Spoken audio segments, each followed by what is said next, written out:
Le score de Glasgow est une échelle d'évaluation de l'état de conscience qui est basée sur 3 paramètres. Donc ça va aller de 15 à 3. Attention, il n'y a pas de score de Glasgow à 0.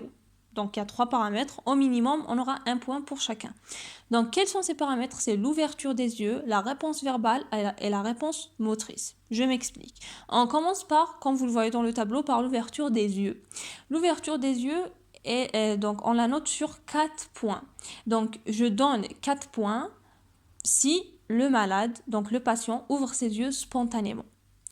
Je le note à 3 si il ouvre les yeux quand je lui demande. C'est-à-dire quand il vient, il n'ouvre pas les yeux spontanément. Je note à 2 si il n'ouvre pas les yeux à la demande, mais à la stimulation nociceptive. C'est-à-dire je dois toucher le malade.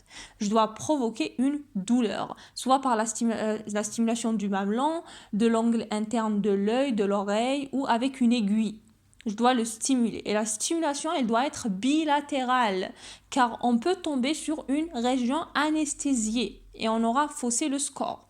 Donc, toujours stimuler donc, par la douleur 2 points différents. Donc, s'il répond, je le note à 2. Et puis, on le note à 1 quand il n'y a aucune ouverture. Il n'y a aucune réponse oculaire. Là, je le note à 1. Ça, c'est pour l'ouverture des yeux. C'est assez simple. Puis, on a le deuxième paramètre, c'est la réponse verbale. Donc là, quand je dis réponse verbale, il doit y avoir une question. Donc, cette question, c'est généralement le fait de juger l'orientation temporo-spatiale du patient. Donc, vous allez lui poser, vous êtes où, quel est votre nom, donc où habitez-vous, quel âge vous avez.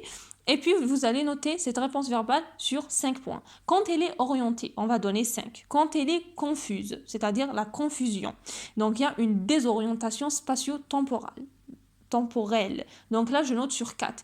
Et puis, je note sur 3 si cette réponse est inappropriée. C'est-à-dire, c'est la réponse classique. C'est la classique réponse à côté, au fait. La question reste la même, mais il répond hors sujet. Il vous donne, par exemple, la marque de véhicule ou autre. Mais il garde quand même la capacité d'élocution. Donc là, je le note sur 3. Mais quand il n'y a qu'un gémissement, donc c'est incompréhensible, là je note sur 2. Et quand il n'y a aucune carrément réponse verbale, là je note sur 1. Donc je pense que c'est assez clair pour l'ouverture des yeux et la réponse verbale. On passe au dernier paramètre qui est la réponse motrice. Ce que je veux vraiment que vous compreniez par rapport au score de Glasgow, je pense que la plupart ne l'ont pas compris, c'est qu'on est en train d'étudier la conscience via la motricité. On n'est pas en train d'étudier la motricité ou la force musculaire.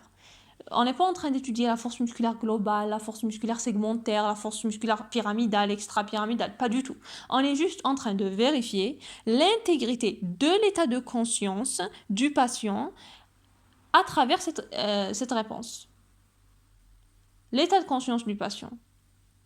À travers la réponse à l'examen moteur. On n'est pas en train d'examiner la motricité en soi, mais la conscience à travers la motricité. Il faut comprendre ça. Donc là, c'est le dernier paramètre qui est noté sur 6 points. Donc logiquement 4 pour l'ouverture des yeux, plus 5 pour la réponse verbale, plus 6 pour la réponse motrice. Ça va nous donner 15 points d'un individu normal comme moi et vous qui êtes conscient. Donc je donne 6 au patient s'il obéit à l'ordre moteur pour ce qui est de la réponse motrice. Donc je vais dire monsieur, bougez la main droite, c'est la conscience, ce n'est pas la force. C'est pas le fait de serrer la main ou autre, non. C'est juste qu'il sait que c'est la main et que c'est la droite. Si je dis madame, bougez votre pied gauche, elle sait que c'est le pied et que c'est la gauche. Donc elle est consciente. Ce n'est pas que sa motricité est bonne ou autre. Non.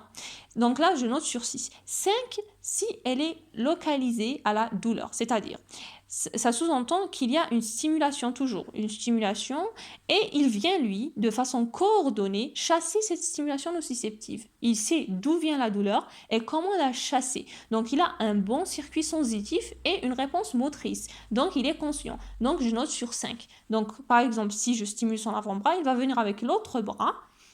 Par exemple, si j'ai stimulé à droite, il va venir avec la gauche et il va venir chasser cette douleur.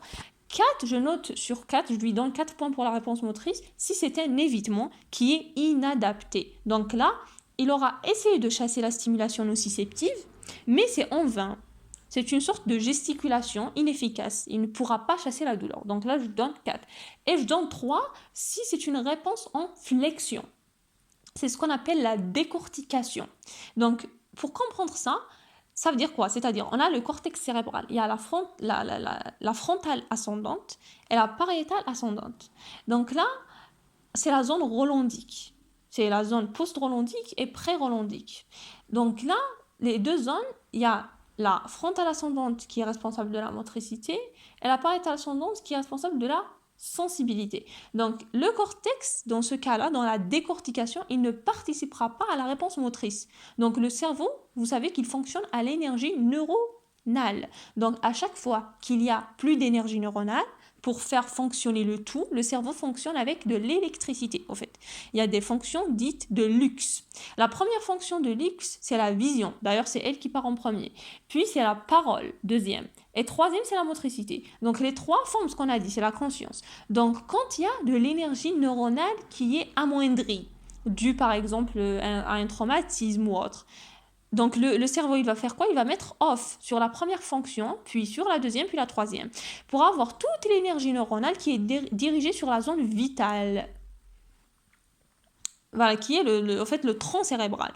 Donc c'est ce qu'on appelle les atteintes rostrocaudales décrescendo. C'est-à-dire on commence à supprimer fonction par fonction. C'est comme si, je vous donne l'exemple le plus simple, vous avez à la maison un réfrigérateur, un climatiseur, une machine à laver et pour une raison ou une autre, une télévision. Donc là aussi, il n'y a plus, par exemple, assez d'électricité, vous allez commencer par éteindre la télé, j'espère. Après, il y a des gens qui sont sales. Plus sales que d'autres, ils préfèrent éteindre la machine à laver que la clim. Donc, on supprime en fait du plus luxueux au vital. C'est ça. Donc, là, exemple, le patient, il est scoré à 5 sur le plan moteur. Je stimule par une aiguille au niveau de la main, par exemple, je l'aurais stimulé. Donc, qu'est-ce qu'il va faire? La main, ça va aller jusqu'à la moelle, puis vers la corne spinothalamique cervicale, puis vers la pariétale ascendante qui est responsable de la sensibilité. De la pariétale ascendante, il y aura un petit switch vers la frontale ascendante. On aura la réponse motrice volontaire. Ça, c'est pour vous expliquer le circuit intègre et intact et complet si le cortex est sain. Non, il est sain, non, il participe en fait. Il a décidé de participer parce qu'il y a assez d'énergie neuronale. Donc, dans le cas du score de Glasgow à 3, on a dit c'est une réponse en flexion, c'est-à-dire c'est une décortication. Donc là, on a dit le cortex ne participe pas. C'est ce qu'on appelle décortication. Donc, votre stimulation ne va plus aller en haut. Elle s'arrête au fait au niveau de l'étage sous-cortical. C'est là où existe la flexion. C'est pourquoi on dit réponse en flexion. Même chose pour l'extension. Après le 3, on va noter à 2. Si c'est une réponse en extension, c'est-à-dire c'est une douleur à l'extension.